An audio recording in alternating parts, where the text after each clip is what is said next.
हम्मीर देव चौहान राजपूताने के रणथंबोर राज्य का एक ऐसा शासक जो अपने हट के लिए जाना जाता है, अपनी वीरता के लिए जाना जाता है। उसके बारे में कहा जाता था कि सिंह गमन सत्पुरुष वचन कदली फले एक बार, तिरिया तेल हम्मीर हट चढ़े न दूजी बार। अर्थात कुछ घटनाएं जीवन काल में केवल एक ही बार होती हैं, जैसे सिंह का संतान जन्ना, सच्चे लोगों की बात, केले में फल का आना, स्त्री को विवाह से पूर्व तेल चढ़ाना, उसी प्रकार हम्मीर का हट। हम्मीर जो एक बार ठान ले उस पर दोबारा विचार नहीं होता। आइए राजपूताने के सपूत हम्मीर देव चौहान के बारे में आज हम विस्तार से जानते हैं।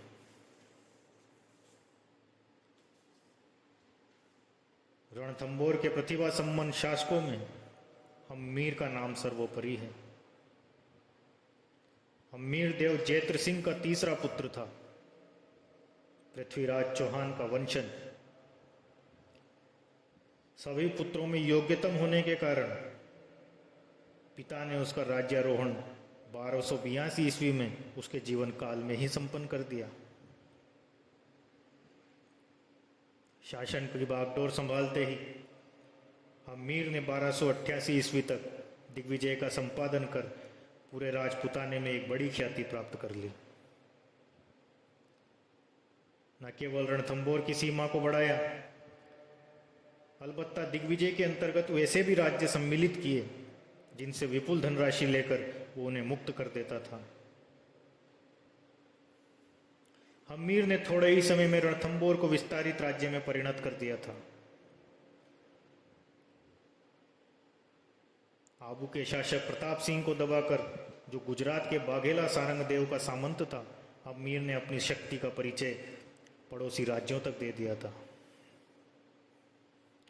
हम्मीर की यश, कीर्ति, शौर्य की कहानियां दिल्ली तक जा पहुंची थी। उस समय दिल्ली में जलालुद्दीन खिलजी का शासन था। जलालुद्दीन हम्मीर के शौर्य की कहानियों से भयभीत हो चुका था। रणथंबोर पे आक्रमण के उसे बहाने चाहिए थे। एक बहाना वो ढूंढता है और चल पड़ता है रणथंबोर पर कब्जा करने। 1290 ईस्वी में वो जाहिन के दुर्ग पर आक्रमण करता है, उसको कब्जे में लेता है। इस दुर्ग को बचाने ने हम्मीर का प्रयत्न किया, परंतु गुरुदास सैनी, जिसने चौहान सेना का नेतृत्व किया था, वो शहीद हो जाता है। तुर्क सेना रणथंबोर की ओर आगे बढ़ती है।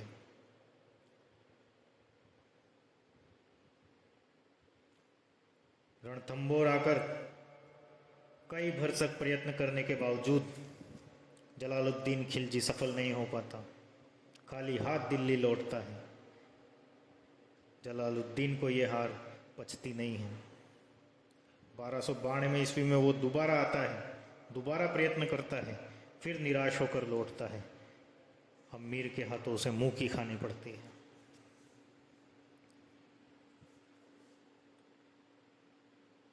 हमने चाचा जलालुद्दीन खिलजी की हत्या कर अब दिल्ली का शासक बन बैठता है अलाउद्दीन खिलजी। अलाउद्दीन की नज़र भी रणथंबोर पर पड़ने में देर न लगी। अलाउद्दीन जानता था कि यदि वो मालवा और गुजरात को अपने राज्य के अंतर्गत लाता है और दक्षिण के अभियान को स्थायी बनाना चाहता है, तो उसे राजस्थान के सभी दुर्गों को अपने अधीन लेना होगा, जिसमें रणथंबोर का दुर्ग सबसे महत्वपूर्ण उसने माना था। इस नीति के तत्वावधान में सुल्तान ने रणथंबोर विजय को अपनी उत्तरी भारत की विजय का एक अंग बनाना चाहा। दुर्ग पर आक्रमण के बहाने भी उसे मिल गए। एक बहाना तो यह था कि हम्मीर ने राजकर देना बंद कर रखा था। दूसरा यह कि उसने मंगोल विद्रोहियों को आश्रय दे रखा था। ये मंगोल विद्रोही मोहम्मद शाह के नेतृत्व में जालोर से उलुग खां और नुसरत खां के खेमे से भागकर हम्मीर की शरण में आ गए थे। ऐसा भी माना जाता है कि मोहम्मद शाह का अलाउद्दीन खिलजी के बेगम के साथ अनैतिक संबंध था। अलाउद्दीन इस गुस्ताखी का दंड मोहम्मद शाह को देना चाहता था, परंतु मीर ने उसे शरण देकर अलाउद्दीन से दुश्मनी मोल ले ली थी। सुल्तान अलाउद्दीन खिलजी अपने इन विद्रोहियों और गद्दारों को लौटा देने के लिए मीर को पत्र लिखता है। मीर उत्तर में कहता है, अपनी शरण में आए हुए को लौटाना उसके वंश की मर्यादा के विरुद्ध है। युद्ध के लिए उद्यत मीर अपने हट से पीछे नहीं हटता।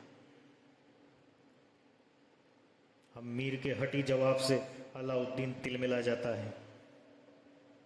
1299 ईस्वी में उलुग खां, अलप खां, वजीर नसरत खां के नेतृत्व में एक विशाल सेना रणथंबोर विजय के लिए भेजता है। जब यह सेना बनास नदी तक पहुंचती है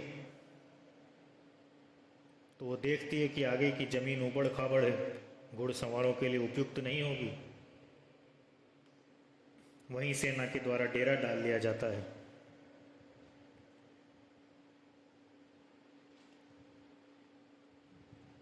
आसपास की बस्तियों को आग लगा दी जाती है, खेत जला दिए जाते हैं। तुर्क सेना आते ही तबाही का मंजर दिखाने लगती है। उस समय मीर अपने रणथंबोर दुर्ग में कोटि यज्ञ कर रहा होता है।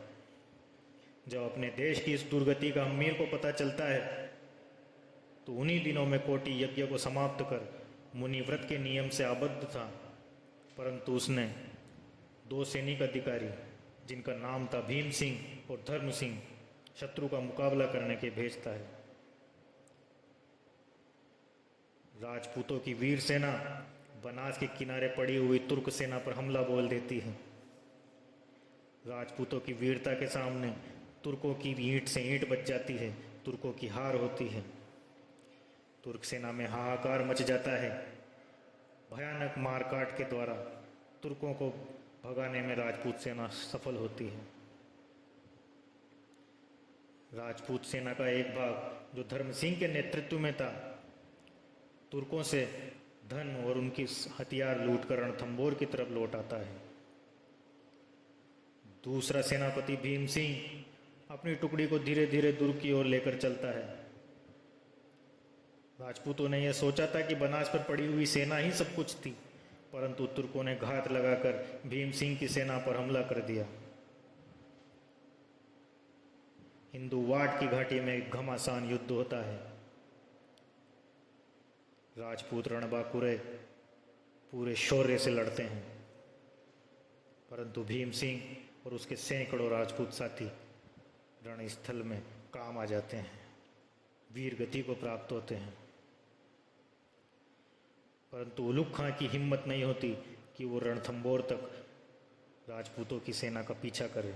वो दिल्ली लौट जाता है।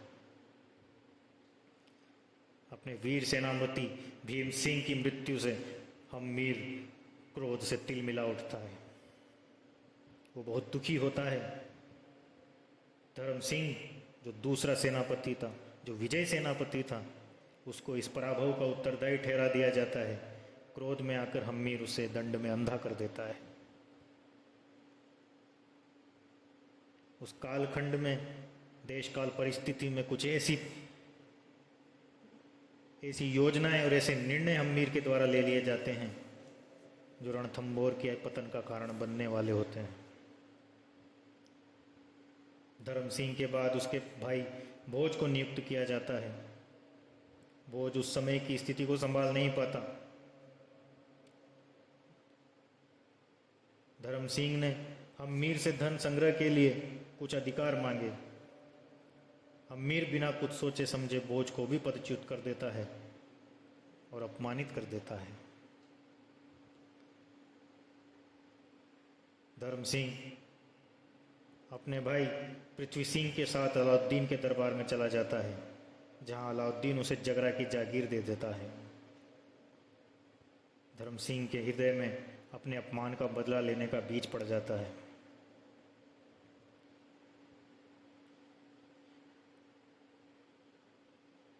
अराजकता की कुछ घटनाएं राज्य में होने लगती है, हम्मीर की प्रजा में असंतोष बढ़ने लगता है। एक और गलती हम्मीर के द्वारा होती है, वो दंड नायक के पद पर रतिपाल नामक एक व्यक्ति को नियुक्त कर देता है, जो अच्छा व्यक्ति नहीं था। उलूग खां के अभियान के बाद जो भी नए परिवर्तन रणथंभौर में होते हैं, वो आगे चलकर विनाशकारी साबित होने वाले होते हैं।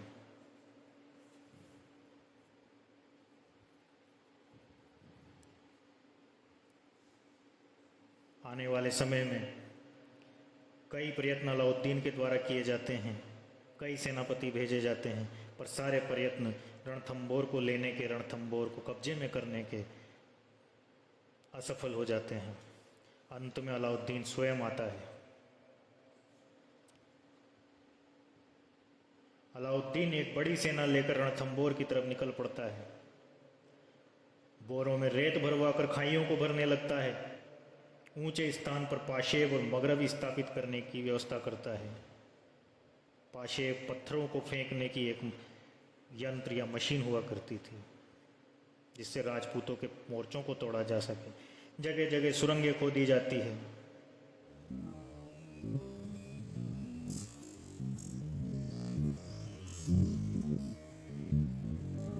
युद्ध होने की संभावनाएं देखकर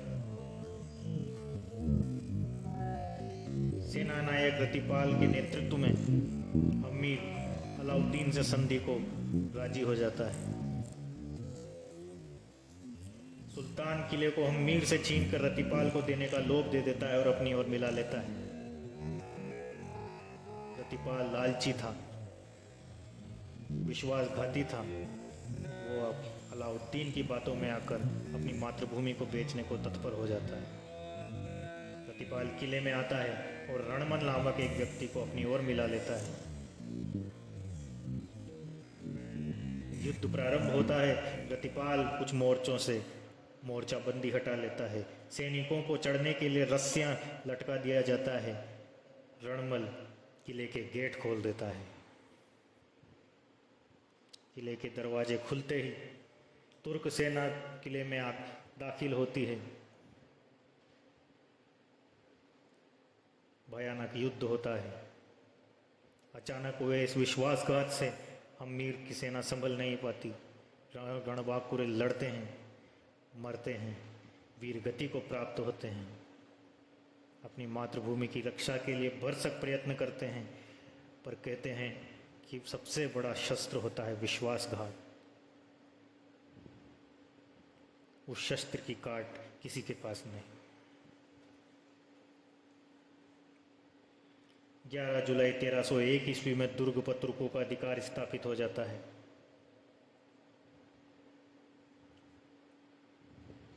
सुल्तान मोहम्मद शाह, जो जख्मी पड़ा हुआ होता है, उससे प्रश्न करता है, यदि मैं तुम्हारे घावों का उपचार कर दूं तो तुम मेरे प्रति कैसा व्यवहार रखोगे?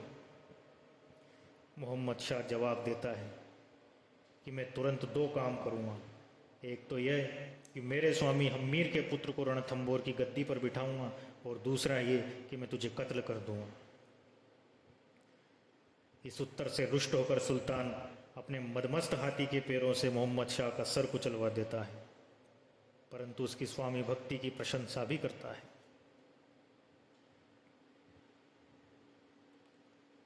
रणमल और रतिपाल को भी अलाउद्दीन मृत्यु के घात उतार देता है। वो मानता है कि जो अपनी मातृभूमि के नहीं हुए, जो अपनी कौम के नहीं हुए, वो मेरे क्या होंगे। उन्हें अपने विश्वासघात का परिणाम भुगतना पड़ता है। इस प्रकार हम्मीर के साथ ही रणथंभौर के चौहानों का राज्य समाप्त हो जाता है। रणथंभौर दुर्ग दिल्ली सल्तनत का अंग बन जाता है। हम्मीर की शरणार्थियों के प्रति उदारता, हम्मीर का हठ, हम्मीर की वीरता आज भी राजपूताने के घर घर में कही जाती है।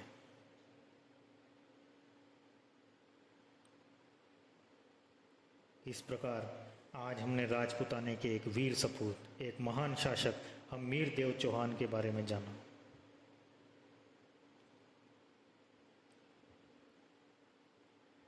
राजपूताने, जिसे हम आज राजस्थान कहते हैं, उसकी राजधानी जयपुर से कुछ ही दूरी पर रणथंभौर दुर्ग स्थित है। रणथंभौर की प्राचीरें, रणथंभौर के महल, खंडर हुए कमरे, खंडर हुए कुछ भवन आज भी उस युद्ध की गाथा गाते नजर आते हैं। हम मीर की रानियों के द्वारा किए हुए जौहर की लपटें आज भी आप महसूस कर सकते हैं। हम मीर की पुत्री के द्वारा पद्मजा तालाब में जल जौहर करना आज भी आपके रोंगटे खड़े करने के लिए काफ़ी है। नमन है ऐसे वीर सपूतों को। अगले वीडियो में राजपूताने के किसी ऐसे ही शासक के बारे में हम जानेंगे। अगर आपको मेरा प्रयास सराहनीय लगे तो वीडियो को लाइक करें, चैनल को सब्सक्राइब करें। जय हिंद, जय भारत।